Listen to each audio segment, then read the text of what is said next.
Assalamualaikum and good morning. And here we have Dr. Edmi from IDEA, and thank you for thank you for being here. We are here at Swasis recording studio, and I want to say, how are you, Doctor? Well, Waalaikumsalam warahmatullahi Okay, wabarakatuh. thank you. I'm fine. Thank you, Miss Fine. Atik. I'm so happy to be here again after I took my cuti lah to bring my family here. Oh, that's great. That's Mm. great. How are your family? How are they finding Brunei? Well, they are so happy to live here, but they are still adapting here. And my daughter start her first day in school in Brunei, and she is so happy. Oh, that is great. That Yeah. is great. Yeah.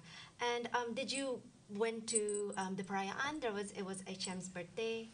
Well, I'm afraid we didn't. All right. Okay. Okay. Maybe next time. Next year. You Yes, never yes. know, right? Yeah. Okay.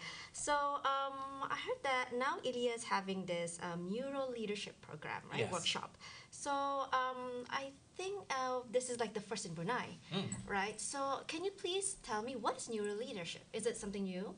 Yes, yes. Thank you very much for your questions, Ms. Atik. Well, talking about the neuroleadership, it means we have to talk first about what is leadership actually. If you read journals, read the books, read the magazine, reading from the website, there are many definitions of leadership.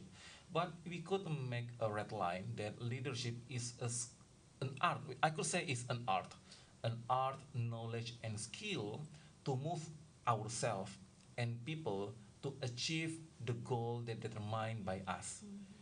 That's the leadership. And here is the question: what is the neuro leadership means? We could say that neuro leadership is an approach, a method of leadership based on our understanding of how human brain and behavior works, how people react to any kind of stimulation they face. That's neuro leadership that make us different than other leadership. That is quite interesting, to understand how the brain works, especially on how we react to Yes. certain things, right? And Yes. make decision as well. And I would like to know your background. I see that you were a neurosurgeon. What makes you change from neurosurgeon to social science?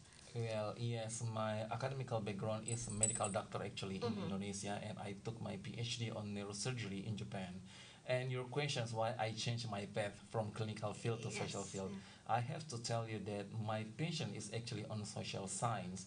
And I realized when I took my PhD in Japan from 2010 until 2015, that's the first time I heard the sentence, the words about neuromarketing, neuro leadership, applied neuroscience, all the field about social science that based on our understanding about human brain and behavior. And I realized, that's the way of myself. That's the thing that I really want and needed up to now. So after I graduated in 2015, I go back to Indonesia and I decided that I would like to pursue my dream, and I give my 100% of my life to develop this social science. And from 2023, I started my journey here in Brunei Darussalam, especially at Institute for Leadership, Innovation and Advancement to develop this new field, neuro leadership. And as you told me that, I also believe that neuro leadership is the first thing in Brunei that developed by Ilya Yubidi. Thank you, Doctor. We can learn a lot. I myself from Ilya Yeah. learn a lot from Neuro Leadership. So I want to ask, right?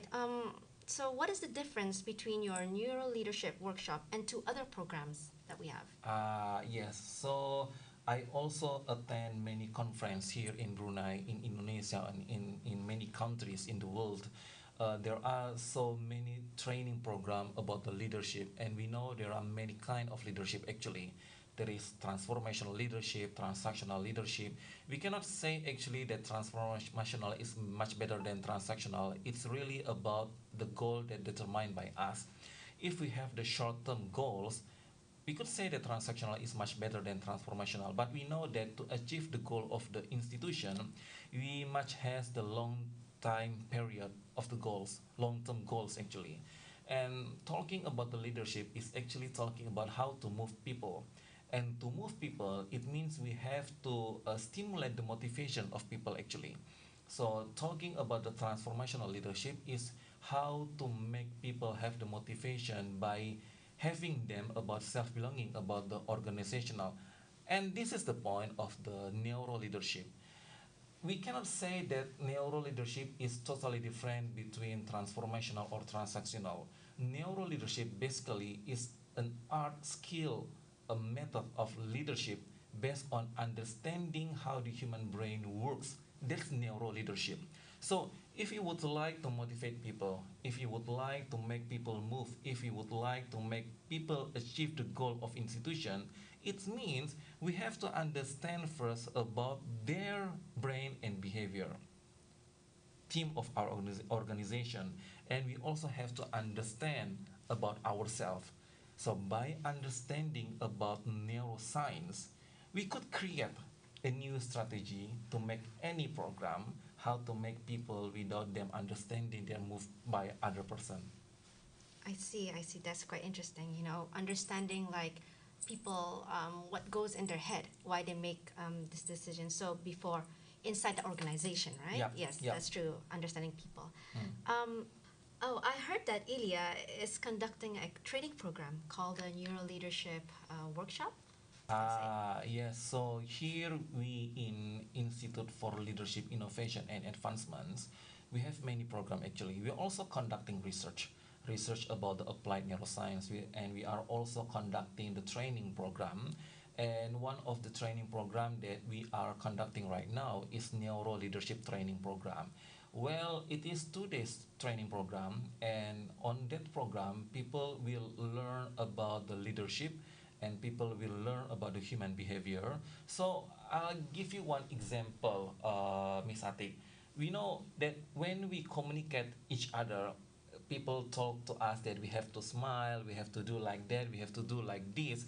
But on this training program, people will learn actually what happened in human brain while we are communicating each other.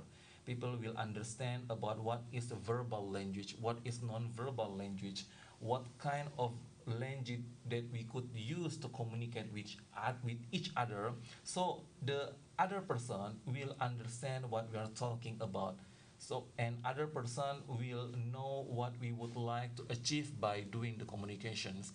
That what make us difference comparing to other training program.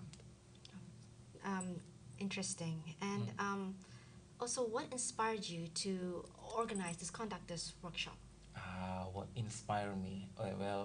Miss Atik, uh, I have been doing this kind of academic field activity, lecturing both in Indonesia and in Brunei Darussalam. And I realized one thing, that when people talk about neuroscience, when people heard the words of neuroscience, they feel afraid because they think it is totally about the medical science. Well, actually, people have to understand that neuroscience is field of human brain and behavior. Yes, it's one thing, but people will have to know that this kind of science, neuroscience, could be implemented not on the clinical science actually, but also in social science. That's why we know the term about neuromarketing, neuro leadership, educational neuroscience, etc. And unfortunately, we know that there is a rise the concerns about the applied neuroscience. Unfortunately, what I know up to now is there are so many neuroscience enthusiasts. I cannot say they are neuroscientists, but neuroscience enthusiasts talking about the human brain, but in mistake term. For example, people talking about the right brain dominancy, left brain dominancy. It's actually totally hoax. People told us that person that have the right brain dominancy, it means they have the more capacity about the imagination, more capacity on art. And people who has the left side brain dominancy, it means they are so clever in science, in mathematics. It's actually totally hoax. So what make us different comparing to other? We will teach the participant the truth about human brain and the truth about the human behavior by understanding the basic science. the substantial concept of neuroscience, people could implement it. Ah, like this kah human brain works. So we could implement it on the field of the leadership. That what make us really different comparing to other misatik. I see, I see. Thank you for that. And for people joining this workshop, right? What skills or knowledge that participant can gain from, from this workshop? Skill and knowledge they could gain. Well, talking about the leadership, there are many substantial aspects that the leader must have. First, the communication skill, and the second is about the cognition skill, and the third one is how to motivate people and how to manage ourselves. And all these aspects, although we could learn it more on the social science, but by understanding what happened in human brain, they could move themselves first. If I would like to boost up my motivation, so I know what I should do to myself. If I would like to motivate other people to gain the goal of our institution, they will know what they should do to that people. So that's some skills that they could gain by participating this program or workshop. I see, I see. How will this workshop benefit the participant in their professional or personal growth? Well, based on my experience lah, Miss Atik, I had been the director at Jakarta and I also a director in Medan. So, well, we know that we need so many resources to move our organization, right? We need tools, we also need financial sector, and we also need the human resources. In my opinion, based on my understanding, if we only could choose one of them, I will choose the human resources first. Because if we have the financial, if we have the tools, but we do not have the people, we cannot move anything. But if we have the very good quality of the human resources, we could do many things, although the resources on the finance or tools is so limited. So, by understanding about the applied neuroscience, what is the benefit for them? They know about the human and they know how to move people. That's the real benefit that they could gain from this workshop. I see. Interesting. It's all about understanding yourself, and Yep. also how to understand others as well. First, Yep. understand yourself and others, and how make them move inside their Yes. workplace. And can you also one last question? Can you share a positive feedback or a successful experience from one of the attendees that attended this workshop before that you have conducted in the past? Success story ka. Yes. Success story means I have to ask the participants actually.